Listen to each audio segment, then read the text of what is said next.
Republican lawmakers like Steve Scalise are scrambling to defend Donald Trump in the impeachment investigation. And recently, Scalise was interviewed by Chris Wallace, who has been pretty principled in the coverage of the impeachment investigation.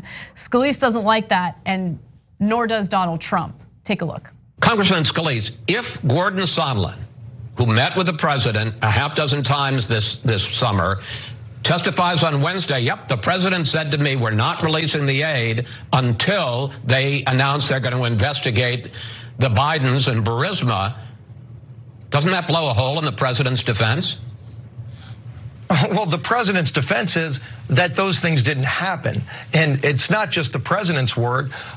President Zelensky himself said that the aid wasn't conditioned and there was no pressure. First of all, a dozen people listened in on the phone call, and a number of them were immediately upset because what the president said about Burisma. Well, those were Schiff's witnesses. Well, wait a minute. No, sir. They're career foreign service officers, and these are people who worked in the Trump administration. But Schiff's witnesses.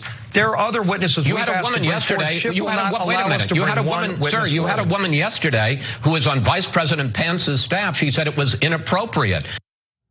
It's incredible to me that Republicans will still agree to go on national television to defend Trump when interviews end up disastrous for them. I mean, they can't defend Donald Trump on the substance because there's so much evidence against him. And Wallace is absolutely right, Cenk. I mean, he pointed to the various Trump administration officials who have already complied with subpoenas, who have already testified against him. And just today, the Associated Press had an exclusive in regard to a meeting that Zelensky had in early May, where he was communicating to US officials that he's concerned about what Trump is asking him to do. He doesn't know how to proceed because he doesn't want to meddle in US elections. Nah, it's over. Chris Wallace, journalist. Nice job, Chris. He's doing a good job with this one. No, let's it's all over. Relax for a second. No, I'm not relaxing. It's over. And look, here's the thing. So do I disagree with Chris Wallace often? Yes. And you'll find old clips of me disagreeing with him and getting furious at his point of view and the way that he's gone after other people. But look, it appears that Chris Wallace is a principled journalist. I don't know that he'll admit that he has a conservative perspective. I think he does, but there's nothing wrong with that. As long as you're an actual journalist and you're willing to call out Democrats and Republicans. And Wallace has proven it now one too many times to take that away from him. Look, it matters most when things are on the line and you're getting a ton of pressure from your own side. Do you hold the line, or do you buckle? And Wallace did not buckle. He has been aggressive in questioning Republican after Republican with correct questions. From now on, free reign to question. Look, if you do it one-sided and all you do is blast Democrats and then you play patty cakes with Republicans, you're not a real journalist, okay? So Wallace, on the other hand, has now proven his mettle. So he wants to blast Democrats, he's earned it, okay?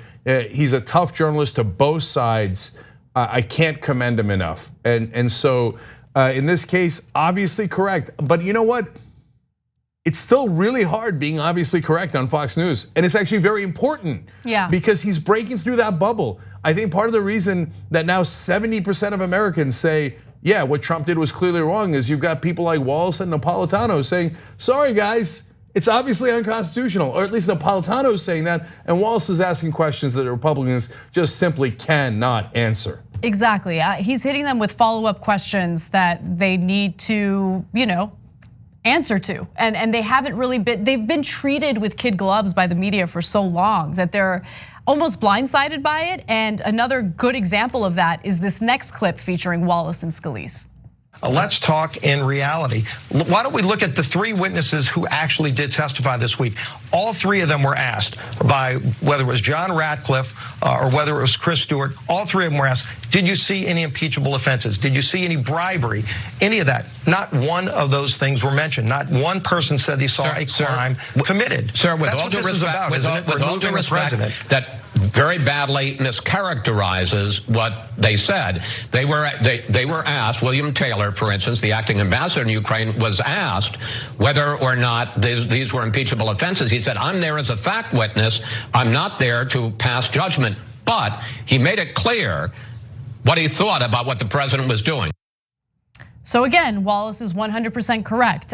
If anyone pays close attention to what the testimony was, and if you watch it, it's abundantly clear that they have all this damning testimony against him, but they don't want this to be political on their end. They just want to give the House all of the details, everything they know, but it's not up to them to determine whether or not it's an impeachable defense or impeachable act. That's up to members of Congress to decide. So one last thing from the poll that we talked about earlier in the show, 70% of Americans said that what Trump did was clearly wrong. 51% say that he should be impeached and removed from office. But another amazing fact is only 17% of Americans were surprised by Trump's actions tied to Ukraine. That, you know what that means? That means even the Republicans are like, well, I'm not surprised he did it. Right? So look, even the Fox firewall to protect Trump, it's got holes in it. It's a big, beautiful wall, but it's got a door, okay? And the door is called Wallace, okay? No, seriously, guys. It's not working, man. Even the Fox News audience, even the right-wingers are going, I'm not surprised the guy's corrupt and asked for a personal political favor.